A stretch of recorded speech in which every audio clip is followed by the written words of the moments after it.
but I was still having problems. I got to a year of sobriety. I thought that would be the magic number and everything inside me would click and everything would be set perfect.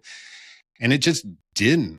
And I had gotten to the point where I'm like, I don't think I can live like this. So I had come up with sort of a plan and a timeline for 48 hours. And it happened. I actually had a therapy appointment in that 48 hours. So I thought of this thing. I had this one thing that I had never talked to anybody about my entire life, ever. Just this one thing. And I figured, what a better opportunity to say it to this therapist today, who it won't have anything to do with, what I plan to do. So she can't tell anybody, but I'll get the secret off my chest and like, we're good to go and I can do my thing and everyone else can live a happy, peaceful life. Cause that's what I thought I was actually doing.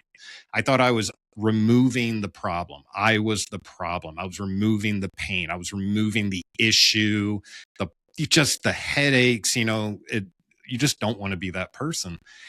And so I get to my therapist appointment and I tell her, I go, I've got one thing I want to talk about today. She goes, what's that? I go, it doesn't matter. It really doesn't matter. I just want to get it off my chest. And she goes, okay. I go, well, I haven't told this to anyone for 30 years. And I was sitting there at 35.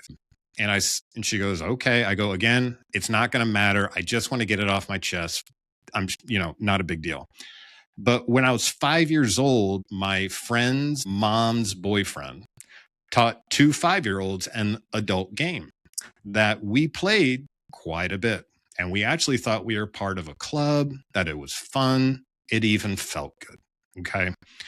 But when that individual found out that my dad was a federal police officer, he decided the right way to handle that is telling 2 5-year-olds that God doesn't love us because we sinned. Our parents will get rid of us if they find out, and that he'll kill my friend's mom if I tell my dad. Now, I didn't believe that because my dad's a superhero in my mind, a superhero.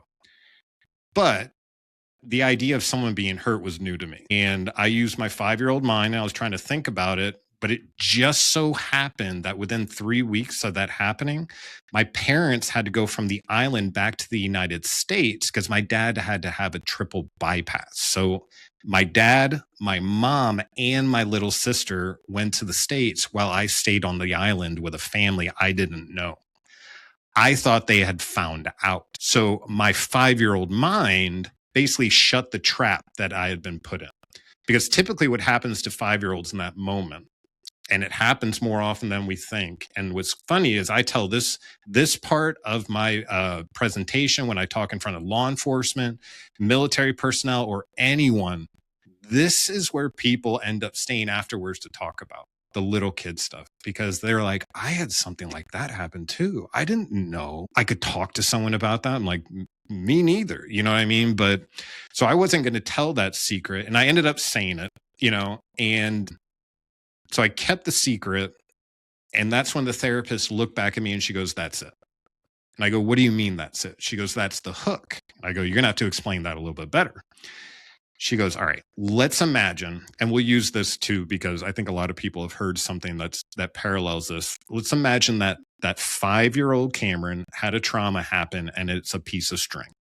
What you tried to do is take that piece of string, ball it up really tight, and put it way down deep inside you where you couldn't even find it.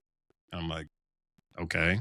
She goes, then you took an adult trauma and you did the exact same thing. You took that piece of string, you balled it up, you made it really tight, and you jammed it way down in there. But what happened was those 2 strings got tangled.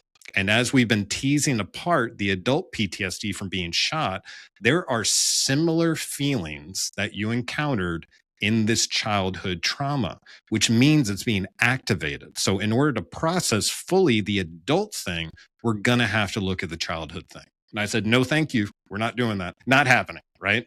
Until about 6 months later, and I was really suffering. And I said, okay, let's talk about it. And it took a long time. I was so twisted in it and I had so much shame over it. I thought I was the greatest disappointment in the world to my family. And I didn't understand how deep it actually went. But anyways, So I was talking about this, yeah, the strings being tangled and having to kind of like discuss those things in order to be free, which is definitely not what I wanted to do, but it was the pathway to freedom. And what's even crazier is since I've been able to go back, do the shadow work, work with the younger self, let him know that he is not shameful or guilty of anything. I had to really understand the concept of the difference between shame and guilt too. Shame's an identity, while guilt is a feeling about something you did. And I had been living in an identity that I had to almost outwork what I had done wrong. And if I did enough good things, maybe God would let me back into heaven. It was so much ingrained in me that when I hit the ground after I got shot, one of the first things I thought after I said my prayer was, I haven't loved enough people to go to heaven. And it just slid through like that. So I started working on it, although I didn't want to work on it. And it was a long pathway, lots of ups, lots of downs, lots of cries, lots of, smiles, lots of growth. But it has become one of my deepest wounds, my deepest shame spot has become one of my greatest weapons.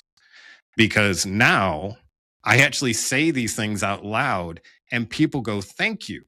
Thank you for sharing that experience. It actually helps me. And that was so amazing to me that kind of was one of the strings that led to the podcast.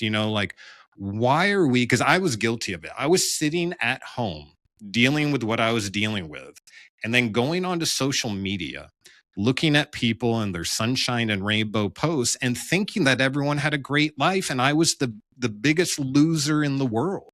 When it turns out we all are coming out of a creek, going into a creek, or already in a shit creek. And we're all pretending like we don't. But what's so interesting is when we sit down and talk about them, it helps people that we're around, and it also helps ourselves. Because every time you're forced to articulate any story that's painful, it makes you take the feelings that you're feeling and put them into words, which actually is one of the reasons a lot of doctors not prescribe, but recommend journaling, because that's what you're doing. You're actually putting your feelings into words. And if anyone's ever done that, that can become addicting because it's powerful. You're actually getting those feelings out through the word. Writing it helps even more than saying it. And it's provided a lot of healing for me. It's funny when I talk about therapy, which is kind of sort of along the same lines. I don't say a therapist is going to fix you. What happens is you go to a therapist, and once you become comfortable enough, you start saying the crazy things that you're thinking out loud.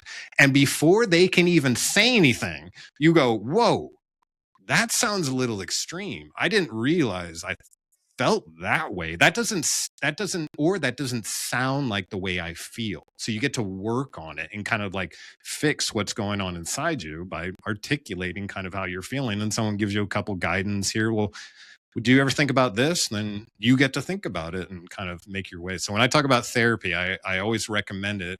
And it isn't something where someone's going to fix you. It's something where you go in to discuss basically almost with yourself what's going on.